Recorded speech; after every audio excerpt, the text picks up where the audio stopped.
Wayne Madsen, good to have you on with us. Good to be with you, Alex. Yeah, give us the latest on what's really happening with these hit teams and where this scandal's going of illegal murder.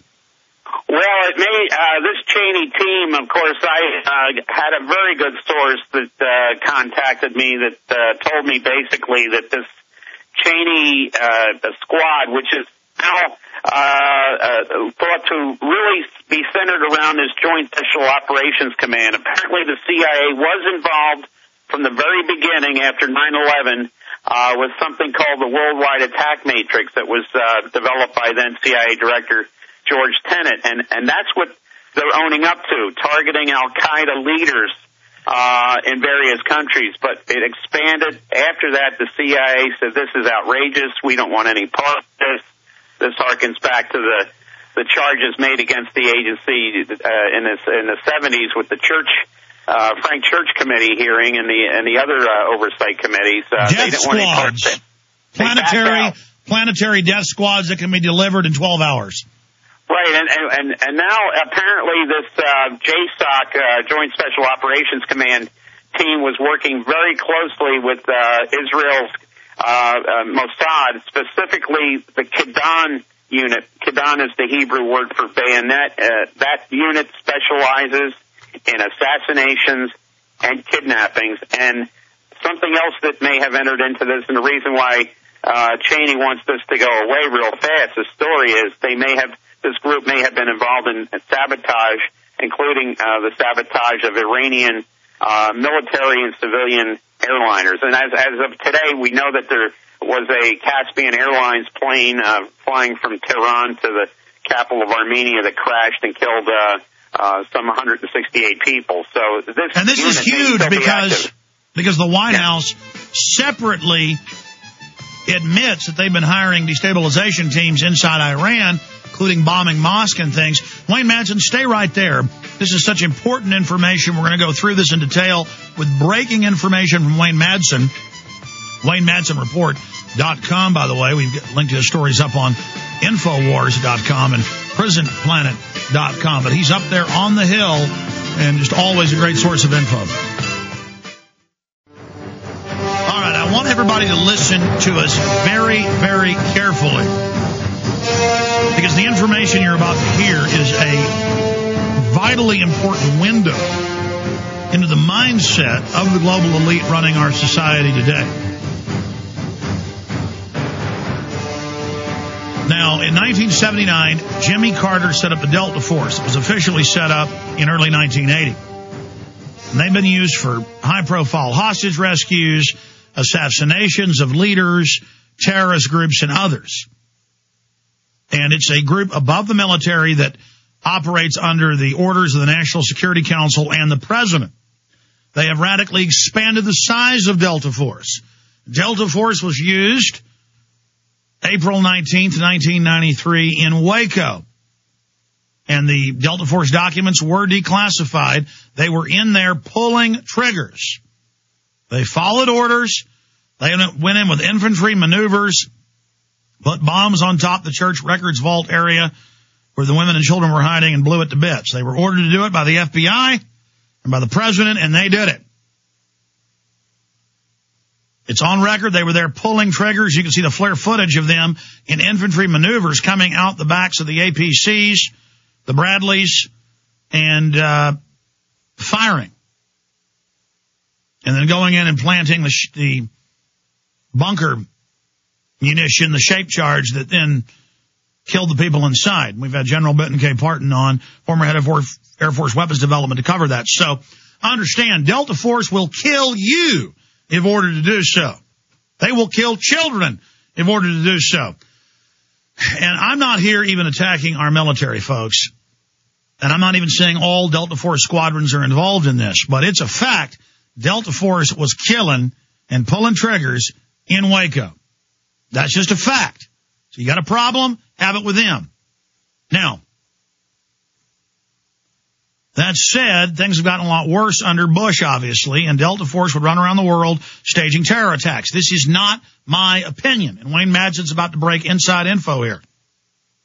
One thing Go ahead. Yes, one thing I wanted to mention, too, is I'm aware of Delta Force personnel who are operating under contract to this Joint Special Operations Command. This was a unit that reported to Donald Rumsfeld and was working with this Office of Special Plans, this rival intelligence agency set up within the Pentagon under Paul Wolfowitz and Douglas Feith. I'm aware that Israeli military and Mossad people would come into the Pentagon, not even sign in according to the established procedures. They don't want a record of them ever being there where these plans were discussed. So this was a joint JSOC Mossad operation that reported directly to Dick Cheney. It was under Dick Cheney's command, outside any control of the CIA. This is why I believe the CIA pulled out of the thing when they realized this foreign intelligence agency was involved. And the CIA's history with Mossad is tortured, to say the best about it. I think George Tenet knows about this. Before this gets out of hand, I would expect that Mr. Tenet may be talking about this a lot more, because it was his agency that was the only one that stood between Cheney's group and these targets. Now, a number of targets were taken out, and the CIA knows how this was violating all kinds of established procedures and how they would get in hot water. That they kept it on the books. Panetta got rid of it. But I think it's very interesting that President Obama recently extended the Secret Service protection for Mr. Cheney for another 6 months. I think they're very, very afraid that there's going to be warrants out for Cheney's arrest for homicide from various countries around the world, possibly including Pakistan. And so the Secret Service, I believe, that protection is extended to protect Cheney. And I have to wonder why the Obama White House is even interested in protecting this guy, since he may be responsible for several murders around the world, including that of ex-Prime Minister Bhutto. One of the other things this group specialized in was poisoning people. Now, there may be evidence that Yasser Arafat, who was reported to died of a blood disorder, may have also been poisoned by this group.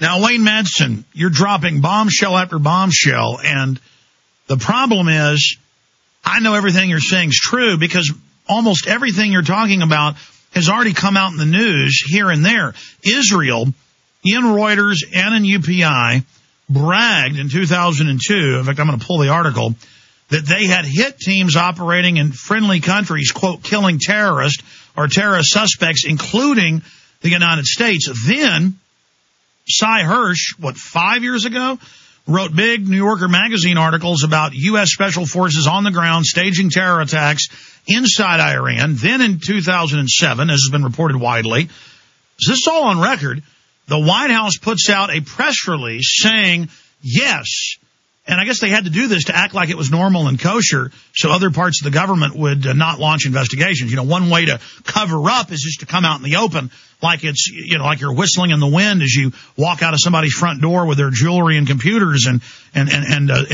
family silver. But to make a long story short, the point I'm trying to get at here is they admit they're in Iran, blowing up mosques, bombing police stations, bombing dams, shooting people, trying to destabilize. They're funding 4 terror groups, 3 of them Wahhabist out of Saudi Arabia, run by the number 3 in Al-Qaeda. The White House openly running Al-Qaeda attacks, Sunni against Shiite-based Iran. And then Obama has the nerve to deny the U.S. is involved in Iran. Meanwhile, we know this group is involved over there. Meanwhile, we know they're running hit teams all over the world. Meanwhile, we know they killed Benazir Bhutto. She was shot on TV, and then our news said she hit her head. That's how dumb they think the American people are when the whole world laughed at us. So I'm probably have to hold you past the half hour because I'm ranting here. Wayne, go through this slowly because you've got a lot of inside intel. This story had already broken, but you added a lot to it in the last few months at WayneMadsenReport.com that then months later comes out in the mainstream media to be true. I mean, if I was Tenet, I would be singing, because this is the type of thing I've seen in the past when CIA directors die in canoe accidents or kayak accidents suddenly in their backyard, or suddenly that they get a 24-hour brain tumor. I mean, this is explosive info. And would this be the kind of team they would use on a Deborah Jean Palfrey supplying hookers for Cheney, or would they just hire mafia hitmen for that? Well, on this group, and I believe that Tenet is the most likely to come forward, because out of all the people in this town, he's the one who really doesn't have many friends here. They're not going to touch General Hayden because he's a retired Air Force general, was at NSA, Deputy Director of National Intelligence, CIA Director. He may be guilty of involvement in this, but he's not going to be touched. They're not going to touch Porter Goss either, because Porter Goss was a member of the House of Representatives and was chairman of the House Intelligence Committee. Those guys, for whatever they did, are not going to be touched. The guy who they could go after, though, is the guy with very few friends in this town,